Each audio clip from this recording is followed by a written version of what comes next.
Hi everyone, welcome back to your channel Learning Mode, and today we are going to do chapter number 10 from the book First Flight, The Sermon at Banaras. Now before we move ahead, let me give you the backdrop of this particular chapter. This particular chapter is basically a complete detailed information about what Gautam Buddha was, what type of life Gautam Buddha as a prince was having, and then finally what he saw, and then why he moved into the process of enlightenment, why he went in for search for the enlightenment.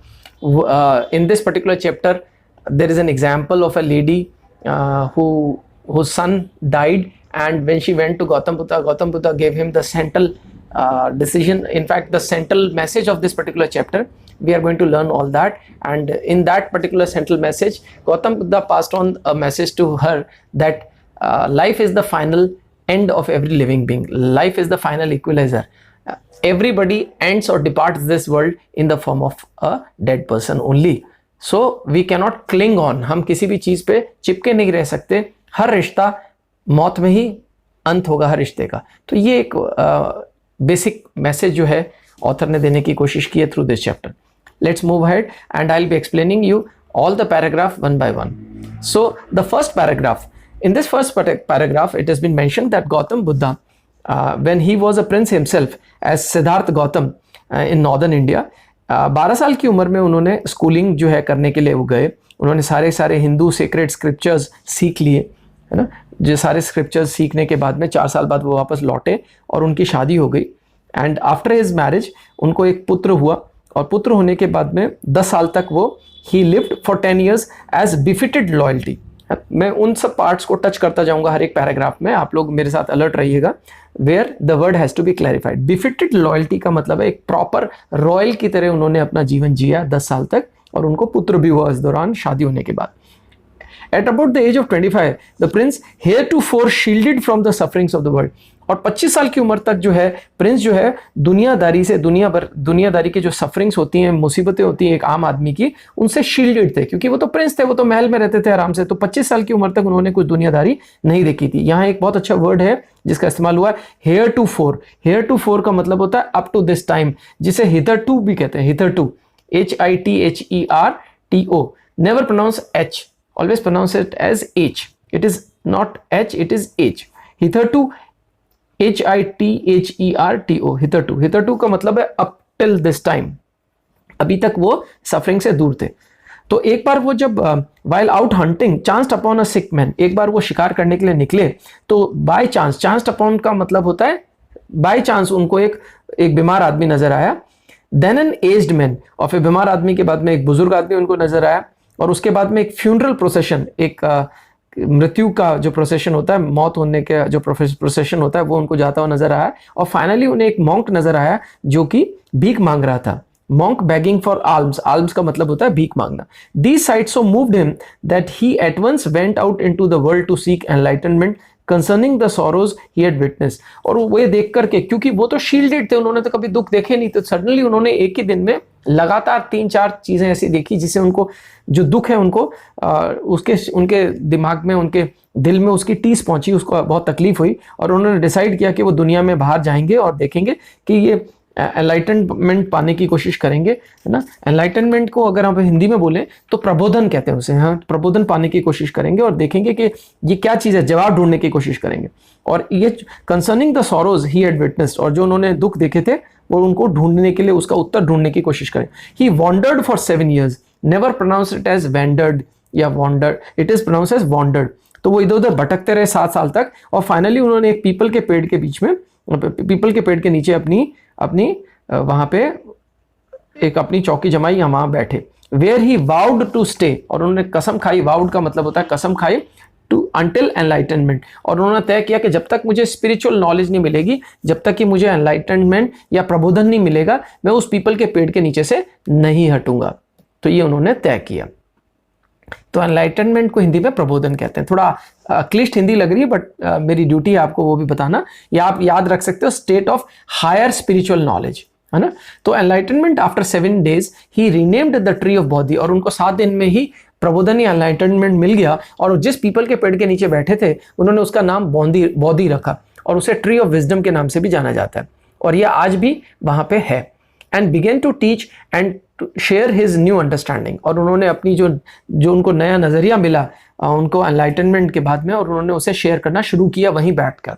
Eight this point he became known as Buddha, the awakened और the enlightened, और उनको अब बुद्धा के नाम से जाने लगा, जो कि बुद्धा का मतलब होता है एनलाइटन्ड, जिसको सारी सूचना पता है, जीवन के बारे में सारे गूढ़ रहस्य पता है. The Buddha preached his first sermon at the city of Banaras, most Holi of the dipping places on the river Ganges. और ये जो उनको एनलाइटनमेंट मिला था, जिस पीपल के पेड़ के नीचे बैठे थे, वो बनारस में, आज का जो बनारस है वो वहां पे था, और वहीं से उन्होंने अपने सरमन्स यानी अपने उपदेश देने शुरू कर दिए थे. It reflects the Buddha's wisdom about one inscrutable kind of suffering. Inscrutable का मतलब होता है एक ऐसी चीज जिसे स्क्रूटनाइज न किया जा सके. देखिए, स्क्रूटनी का मतलब होता है टू चेक, इनस्क्रूटेबल का मतलब होता है something which cannot be checked और something which cannot be understood. तो यहाँ पे ये भगवान बुद्ध ने वहाँ पे उनको जो विजडम मिला, तो उनसे जो इनस्क्रूटेबल काइंड ऑफ सफरिंग थी, उससे पहले जो उनको नहीं समझ में आ रहा था और जिसका उत्तर उन्होंने ढूंढा था, तो उनको यहाँ पे वो सारे रिफ्लेक्शंस और समझ डेवलप हुई. अब अगले पैराग्राफ, तीसरे पैराग्राफ की तरफ बढ़ते हैं. किस्सा Gautami had an only son and he died. किस्सा गौतमी नाम की एक लेडी थी, उनके एक पुत्र था और उसकी मृत्यु हो गई. और वो जब दुख में थी, ग्रीफ में थी, she carried the dead child to all her neighbours, और वो अपने सारे पड़ोसियों के पास लेके गए, asking them for medicine. And the people said that she has lost her senses, the boy is dead, कि तुम पागल हो गई हो, बच्चे की तो ऑलरेडी मृत्यु हो चुकी है. At length Kisa Gotami met a man who replied to her request, I cannot give the medicine for thy child, but I know a physician who can. काफी समय बाद किस्सा गौतमी को एक इंसान मिला कि मैं तो दवाई नहीं दे सकता, बट मैं एक व्यक्ति को जानता हूँ, एक फिजिशियन को जानता हूँ, एक डॉक्टर को जानता हूँ जो तुम्हारी मदद कर सकता है. And the girl said, pray tell me sir who is it, और मुझे बताइए, और मेरी आपने जो सूचना दी मुझे बताइए वो कहाँ मिलेंगे. तो उस व्यक्ति ने बोला, गो टू साख्य मुनि द बुद्धा, और उनको साख्य मुनि के नाम से जानते थे भगवान बुद्ध को, तो बोला उनके पास आप जाइए. और Kisa Gotami repair to Buddha and cried, और किस्सा गौतमी जो है वो रिपेयर्ड का मतलब होता है वेंट टू, और वो भगवान बुद्ध के पास गई और वहाँ जाके बोली, हे भगवान मेरी मदद कीजिए और मुझे वो दवाई दीजिए जिससे मेरा बच्चा ठीक हो सके. The Buddha answered, I want a handful of mustard seed. And when the girl is in her joy promised to procure it, Buddha added, the mustard seed must be taken from a house where no one has lost a child, husband, parent or friend. और भगवान बुद्ध ने बोला, ठीक है, आप मेरे लिए एक मुट्ठी भर सरसों के बीज लेके आइए, सरसों लेके आइए, सरसों के दाने लेके आइए, बट ख्याल रखिएगा. जैसे वो खुश होने लगी, ओके मैं लेके आती हूँ प्रभु, तो वो बोले नहीं, आपको सरसों का जो दाने लेके आने, सरसों के जो एक मुट्ठी भर लेके आना है, वो ऐसे घर से लाइएगा जहाँ किसी बच्चे की डेथ नहीं हुई, किसी हस्बैंड की डेथ नहीं हुई, किसी माँ बाप की मृत्यु नहीं हुई, या किसी दोस्त की डेथ नहीं हुई. तो ये सुनकर के नेक्स्ट पैराग्राफ में poor Kisa Gotami now went from house to house, और वो घर से घर गई, and the people pitied her and said, और जहाँ पे भी गई सब जगह लोग उनके साथ सिंपैथी करने लगे, उनके दुखी होकर उनके साथ सिंपैथाइज करने लगे. और जैसे ही वो उनको मस्टर्ड देते, और मस्टर्ड सीड्स लेने के बाद मैं पूछती कि क्या आपके घर में डिड अ सन और डॉटर और फादर और mother die in your family, और जब पूछती कि इनमें से किसी की मृत्यु हुई, भाई की, बहन की, पिता की, माता की, तो बोलते हाँ ऐसा हुआ है, और बोलते थे the living are few but the dead are many, और सारे का जवाब होता था कि हमारे परिवार में ज़्यादा लोगों की मृत्यु हुई है, जो जिंदा हैं वो कम लोग हैं. Do not remind us of our deepest grief, और वो हमेशा बोलते थे कि आप हमारे पुराने दुख जो हैं वो हमें याद मत कराइए. And there was no house but some beloved one had died in it, और कोई भी एक घर किस्सा गौतमी को नहीं मिला जहां कोई भी नियर और डियर वन की मृत्यु नहीं हुई थी. तो ये मैसेज जो है किस्सा गौतमी को मिलना शुरू हुआ. किस्सा Gautami became weary and hopeless, वो थक गई थी और नाउमीद होने लग गई थी. And set down at the way side watching the lights off the city, और वो रास्ते के किनारे बैठ गई और दूर से ही रोशनी देख रही थी जो शहर के अंदर. As they flickered up and were extinguished again, और वो देख रही थी जो शहर की रोशनी है वो थोड़े टाइम बाद जैसे एक दीपक की लौ जो है वो टिमटिमाती है, हिलती है और फिर बाद में बुझ जाती है, वैसे उन्होंने देखी धीरे धीरे जो शहर की रोशनी है वो फ्लिकर अप होने लगी और बुझ गई. At last the darkness of the night reigned everywhere, और थोड़े समय में ही पूरे शहर पे अंधेरे का साम्राज्य हो गया. रीन्ड का मतलब होता है साम्राज्य. And she considered the fate of men that their lives flicker up and are extinguished again. और वहाँ किस्सा गौतमी को समझ में आया कि इंसान का जीवन भी ऐसा ही होता है, उसकी जो जान होती है, उसका जो जीवन होता है वो भी कुछ समय तक पहले फ्लिकर करता है, फ्लटर करता है, हिलता है, मतलब कुछ समय तक जीवन का स्ट्रगल चलता है और फिर बाद में अंत जो होता है हर एक आदमी का मृत्यु ही होती है। How selfish am I in my grief, death is common to all. और फिर वो अपने आप से बोलने लगी कि मैं कितनी ज़्यादा सेल्फिश हो गई थी, मैं कितनी ज़्यादा सेल्फिश होकर के ये भूल गई थी कि डेथ जो है सबको आनी है। Yet in this valley of desolation there is a path that leads him to immortality who has suffered all selfishness. और ये बोलते हैं कि वैली ऑफ डिसोल्यूशन, डिसोल्यूशन का मतलब होता है दुख, कि इस जीवन रूपी दुख के संसार के अंदर अगर डेथ जो है वो सबको कॉमन है, बट एक पाथ है जो कि इमोर्टैलिटी की तरफ जाता है, अमरता की तरफ जाता है। हु हैज सरेंडर्ड और सेल्फिशनेस, जो कि सारी स्वार्थपरता, सारी अपनी स्वार्थपरता को सरेंडर कर देगा तो वो जो है वो अनएंडिंग एग्जिस्टेंस या इटर्निटी की तरफ चला जाएगा। Next para, the Buddha said the life of mortals in this world is troubled and brief and combined with gain. कि जितने भी मॉर्टल्स हैं, मॉर्टल्स का मतलब है नश्वर, हम लोग सब नश्वर है ना। नश्वर का मतलब होता है all the beings, living beings that is going to die, भले वो प्लांट्स हो, एनिमल्स हो, ह्यूमंस हो, हम लोग सब मरने वाले हैं। तो जो एक समय बाद मर जाते हैं उनको हिंदी में नश्वर कहते हैं, या इंग्लिश में मॉर्टल्स कहते हैं। For their is not any means by which those that have been born can avoid dying। और यहाँ पे गौतम बुद्ध कहते हैं कि कोई भी ऐसा तरीका नहीं है कि जो इस दुनिया में जन्म लिया है उसकी मृत्यु नहीं होगी, ऐसा है ही नहीं, ये सच्चाई है। After reaching old age there is death, और जब उम्र बढ़ जाती है उसके बाद मृत्यु होनी ही है। Of such a nature are living beings, और सारे लिविंग बींग्स इसी तरह के होते हैं। जैसे कि एक पका हुआ फ्रूट, राइप फ्रूट्स का मतलब पका हुआ fruit, are early in danger of falling, और वो सबसे पहले जमीन पे गिरता है। इसी तरह हम जो नश्वर हैं, हम जब पहले हमारा जन्म होता है फिर हमारी मृत्यु होती है। As all earthen vessels made by the potter end in being broken, और जितने भी मिट्टी के बर्तन या घड़े बनते हैं जो कुम्हार बनाता है, उनका अंत जो है उनका क्रैक होना, उनका टूटना ही होता है। So is the life of मॉर्टल। इसी तरह हम सब नश्वर जितने भी लिविंग बींग्स हैं इस पृथ्वी पे आए हैं, हमारा अंत जो है मृत्यु ही है। both young and adult, both those who are fools and those who are wise, all fall into the power of death, all are subject to that। सारे इस दुनिया में भले वो बहुत समझदार हों, भले ही वो मूर्ख हों, भले ही वो यंग हों, भले ही वो एडल्ट हों, सबका अंत जो है वो मौत ही है। भले वो सब जो है फाइनली पार ऑफ डेथ में ही जाने वाले हैं, सब लोग का अंत होने ही वाला है, सबकी मृत्यु होने ही वाली है।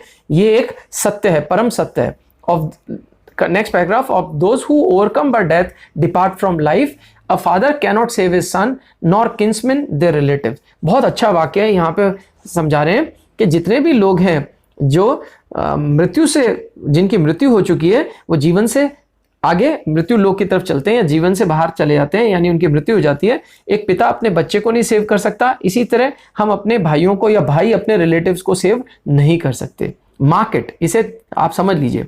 While relatives are looking on and lamenting deeply, one by one mortals are carried off। और हमारे सारे के सारे रिलेटिव्स या जहाँ मृत्यु होती है वहाँ रिलेटिव्स विलाप कर रहे होते हैं। लिमेंट करना यानी विलाप कर रहे होते हैं, दुख मना रहे होते हैं। बट जो नश्वर शरीर होता है जिसकी मृत्यु हो जाती है उसे ले जाया जाता है। They are carried off like an ox that is led to the slaughter। जैसे मरने के बाद बैल को स्लॉटर की तरफ, यानी मरने के बाद जो पशु होता है उसको स्लॉटर हाउस में ले जाते हैं ना, जहाँ काटा जाता है मरे हुए जानवरों को, वहां ले जाया जाता है। So is the world afflicted with death and decay, therefore the wise do not grieve knowing the terms of the world। और दुनिया में भी ऐसे ही होता है, मौत के बाद में अंत तो डेफिनेट है। डीके का मतलब होता है चीजें खत्म हो जाती हैं, नष्ट हो जाती हैं, सड़ जाती हैं। therefore the wise do not grieve, इसलिए समझदार जो होता है वो दुख नहीं प्रकट करते, उनको पता होता है जीवन के क्या टर्म्स हैं, जीवन की क्या सच्चाई है। नॉट फ्रॉम वीपिंग, ये सबसे इंपॉर्टेंट पैराग्राफ है, इसमें क्वेश्चन बनने के चांसेस हैं। Not from weeping not from grieving will anyone obtain peace of mind. बोलते हैं कि अगर हम रोएंगे या किसी की मृत्यु होने पे जब रोते हैं लोग और दुख प्रकट करते हैं, उससे उसको शांति नहीं मिलती। उसके विपरीत, on the contrary, his pain will be the greater and his body will suffer. उसके बजाय जो मरा होता है उसका तकलीफ उसकी बढ़ती है, उसकी आत्मा को और तकलीफ बढ़ती है और उसका शरीर को भी तकलीफ रहती है। He will make himself sick and pale, और वो व्यक्ति जो होता है वो दुखी रहता है, बीमार हो जाता है। Yet the dead are not saved, और जो व्यक्ति खुद दुख प्रकट कर रहा होता है वो खुद बीमार हो जाता है और वो खुद कमजोर हो जाता है। Yet the dead are not saved by his lamentation, वो तो खुद बीमार होता ही है जो दुख प्रकट करता है। जो मर गया है उसके विलाप करने से वो भी नहीं बच पाता। He who seeks peace should draw out the arrow of lamentation, और जो पीस चाहता है, जो शांति चाहता है, उसको अपने अंदर से विलाप नामक तीर को हटा लेना चाहिए। एरो यानी तीर, एंड कंप्लेंट एंड ग्रीफ, विलाप और कंप्लेंट यानी शिकायत और ग्रीफ यानी दुख को हटा लेने चाहिए। ये सारे तीर जो हैं उसको अपने दिमाग से, अपने दिल से हटा लेने चाहिए। He who has drawn out the arrow and has become composed will obtain peace of mind. और जिसने भी ये संताप के यानी ग्रीफ के, कंप्लेन के, शिकायत के और लेमेंटेशन विलाप रूपी तीर जो हैं हटा लिए, वो ही हमेशा सुखी हुआ है, पीस ऑफ माइंड उसे ही मिला है। ही who has overcome all sorrow, और जिसने सारे दुखों से अपने आप को हटा लिया, अलग कर लिया है, will become free from sorrow, और वो ही दुख से बाहर आ पाएगा और उसे ही आशीर्वाद मिलेगा, and he will be only blessed. Source बेटी रेनशॉ। अब देखिए यहाँ पे आपके दिमाग में सवाल होंगे कि सर किस किस तरह के क्वेश्चंस यहाँ हो सकते हैं। अगर हम फर्स्ट पेज पे चलें तो फर्स्ट पेज पे जो क्वेश्चंस बनते हैं वो इस पैराग्राफ पे आने शुरू होंगे। फर्स्ट पैराग्राफ पे जैसे क्वेश्चन हो सकता है, why did Prince Gautam left his princely life, उन्होंने अपनी प्रिंसली लाइफ क्यों छोड़ी। अगला सवाल ये हो सकता है, व्हाई या what Gautama, why what may moved the Gautama, the prince Gautama, क्या चीज है जिसे वो मूव अप हुए, यानी वो उन्होंने वो उत्तर ढूंढने के लिए एनलाइटनमेंट की तरफ, एनलाइटनमेंट पाने के लिए वो घर से निकल पड़े, वो क्यों निकल पड़े, ये सवाल हो सकते हैं। इसके अलावा और जो क्वेश्चंस हो सकते हैं स्टूडेंट्स, वो इस तरह के क्वेश्चंस हो सकते हैं, जैसे I can share out over here, like how death can be considered as the final truth और अ इक्वलाइजर, है ना। How death can be considered as a final truth और एन इक्वलाइजर, ये क्वेश्चन हो सकता है। Another question could be, what did and how Gautama Buddha teach Kisa Gotami the truth of life, भगवान बुद्ध ने किस्सा गौतमी को जीवन की सच्चाई कैसे सिखाई। किस्सा गौतमी वाला जो हिस्सा है यहाँ पे एक पेज पहले वाला, इस जगह पे कई सारे क्वेश्चंस बनते हैं। यहाँ पे और भी क्वेश्चन बन सकते हैं, जैसे how did Kisa Gotami realise that life and death is a normal process. ये जो इन्होंने लाइट वाला जो सीन है, फ्लिकरिंग, एक्सटिंग्विश्ड अगेन, ये यहाँ पे क्वेश्चन बनता है कि how did Kisa Gotami realise that life and death is a normal process, ये तो होना ही होना है। How Gautama Buddha teach Kisa Gotami the truth of life, कैसे उन्होंने सिखाया, वो उसमें सारा का सारा जो मस्टर्ड सीड वाला जो एग्जाम्पल है, और उन्होंने जो पॉइंट रखा था भगवान बुद्ध ने, कैसे घर से लाना जहां से किसी नियर और डियर वन की डेथ नहीं हुई, वो आप यहाँ पे जवाब देंगे। एक और बहुत अच्छा क्वेश्चन जो सारी चीजों को कवर कर सकता है, ये हो सकता है, what is the central message of this chapter, इस चैप्टर का सेंट्रल मैसेज क्या है।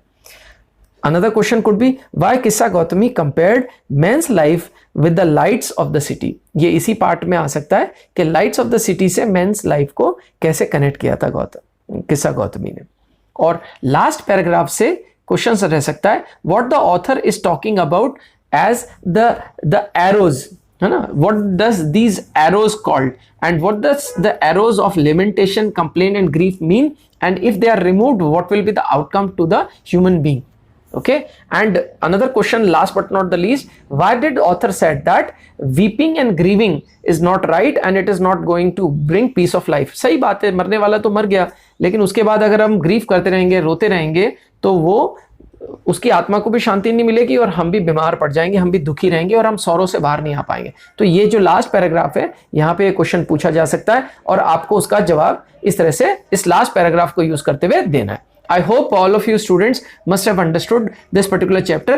This chapter holds a lot of potential of questions, 1 numbers, 2 numbers, even 3 numbers and 5 number questions could be possible. और जितने भी क्वेश्चंस रहेंगे वो ज़्यादातर क्वेश्चंस डायरेक्ट क्वेश्चंस आने के चांसेस कम हैं, इनडायरेक्ट क्वेश्चंस आने के जरूरी चांसेस हैं। मेरा आपको सजेशन है कि आप इस वीडियो को 2-3 बार ध्यान से सुनिएगा, आराम से नॉर्मल स्पीड पे, और समझने की कोशिश कीजिएगा किस किस तरह के सवाल आ रहे हैं। Since you have understood the central idea and if you have understood this particular video very well, try and right your answers in your own language and that will fetch you more marks, उससे आपको ज़्यादा number मिलेंगे। And I hope अगर if you have found value in this particular video, आपको ये अगर video अच्छा लगा तो give us a like and a thumbs up and do press the bell icon and subscribe to our channel and do share it among your friend circle also. Thank you very much. Stay healthy, be always in a learning mode. Happy learning, take care.